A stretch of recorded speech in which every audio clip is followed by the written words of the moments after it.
Till now you have done the the commercial bank functions, and I said that commercial banks, they help us to create credit. That means creating loans in the economy.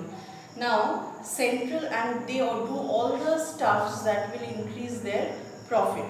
Now central banks are not profit maximizers, and they will do everything to maintain the stability.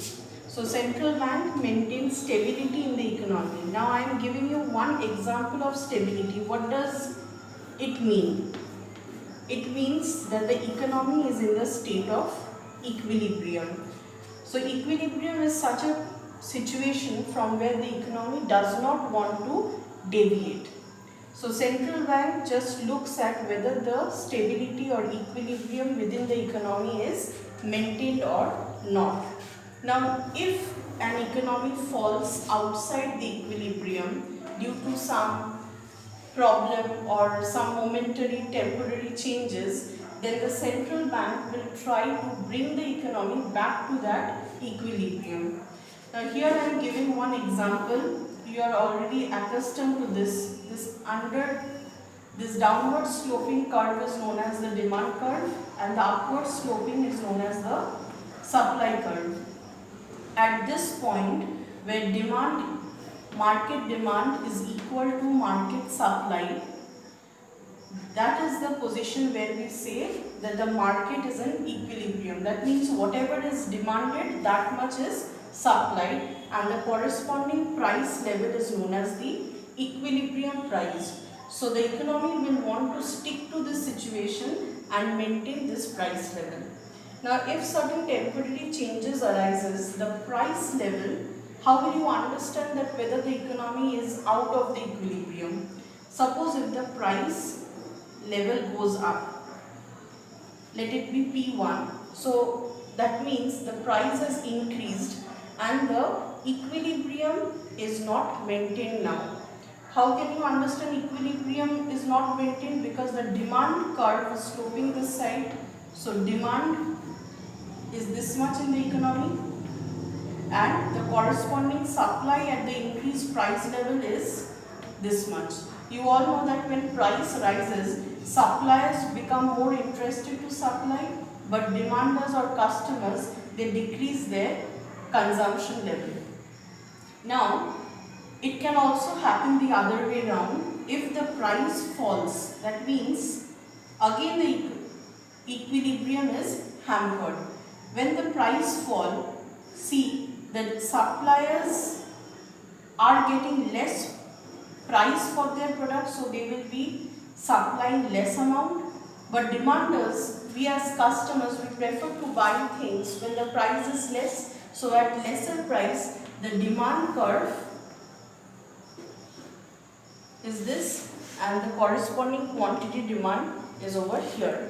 So there is a discrepancy in the level of demand and supply when price changes from this equilibrium level. It can either go up or it can either go down, and the equilibrium condition gets hampered.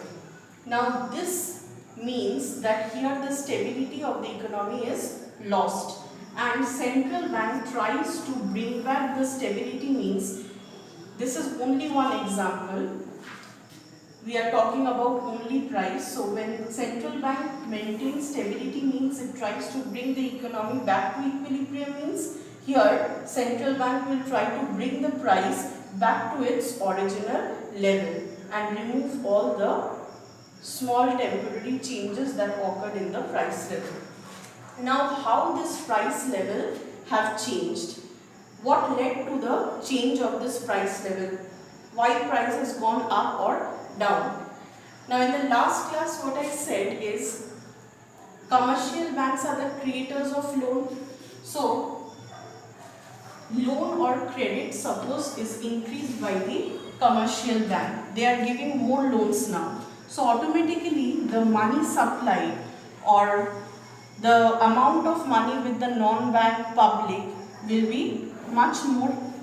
So when money is more with the people, they will create demand for all sorts of things they want to purchase. They will go for a higher consumption bundle to get satisfaction. So the aggregate demand or the totality of demand in the economy will rise. And when the total demand rises, suppose supply is not rising at the same level but people are demanding too much.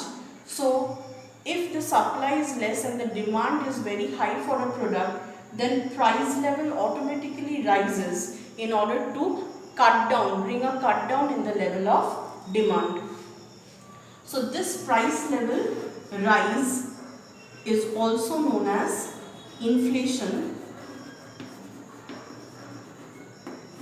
and we can see when price level rises, the stability is lost.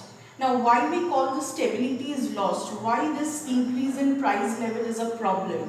You can see at increased price level, supply will be more. Suppliers will be getting profit and they will want to supply more. But demanders, they cannot have that much of demand because of those increased price. So customers or consumers are affected badly when there is inflation, because they cannot approach or they cannot actually demand that much of commodities because of that high rise in the price. So how this happened? Again we are going back. If the commercial banks, they want to give more loans, because more loans mean they will have more interest income.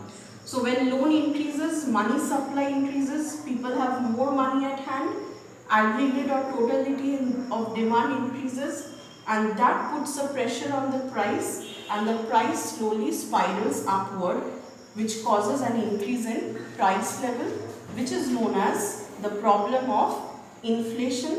And who are affected badly due to inflation? The consumers, who are of course going to pay a price for the commodity and consume the thing. So when the price level increases, consumers are affected. Now just the opposite we will see over here.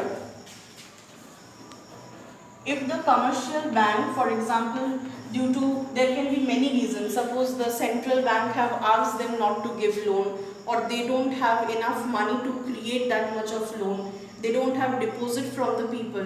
So what will happen? The commercial banks cannot loan. That means the loan or credit level falls in the economy. Automatically, if the amount of loan falls, people will have less money supply in the country, and the total demand of the people will slowly reduce. Now when demand reduces, but suppliers are there supplying the product, they don't want to hold the stock for a long time, so they will reduce the price in order to sell off the existing stock, and the price level decreases. A decrease in price, they apprehend, will attract some of the demanders, and the aggregate demand will not fall to that much level. So price level, if it comes to a drop, this is known as the problem of deflation. Now we can see here the price level has dropped from P to P2, and what has happened? At this lower price, people want to demand more, but suppliers don't want to supply because there is a cut down in their profit. So when price level decreases, who are affected the most? The producers or the suppliers.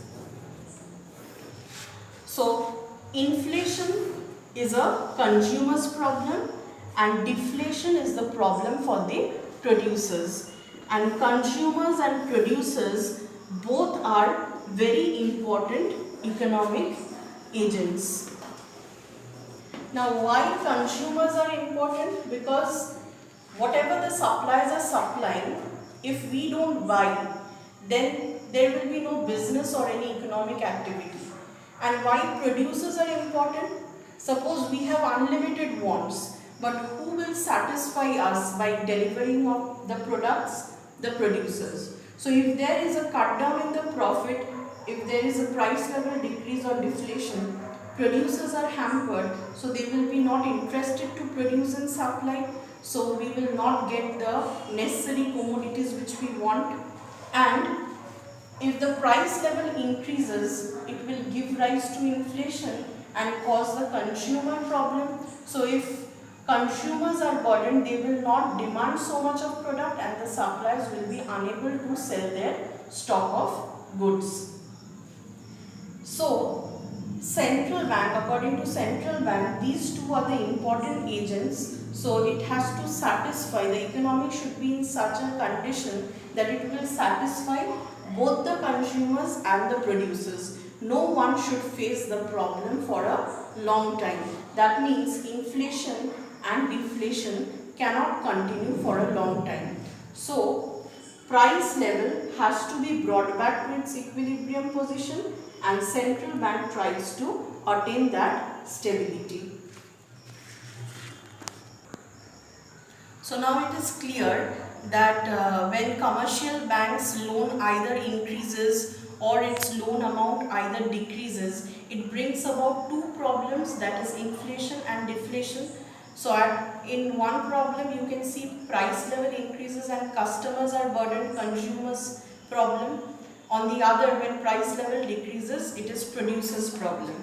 Now we will see that commercial bank has got no role in bringing about stability or bringing back the economy to original position.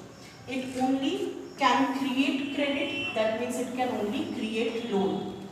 But central bank can control both the problem of inflation and deflation, and that is why it is known as controller of credit. So it controls the amount of loan which is generated by the commercial banks, and in that way it brings about equilibrium back into its position. Now what are the steps or measures which the central bank uses to control this credit flow? Now first measure is known as quantitative measures and the other set of measures is known as qualitative measures. Now qualitative measures we will discuss later. First we will discuss the quantitative measures. Now why these two are separate measures, you will get to know the difference later. First we will go and study the quantitative measures in details, qualitative in details, and then we will differentiate both the measures.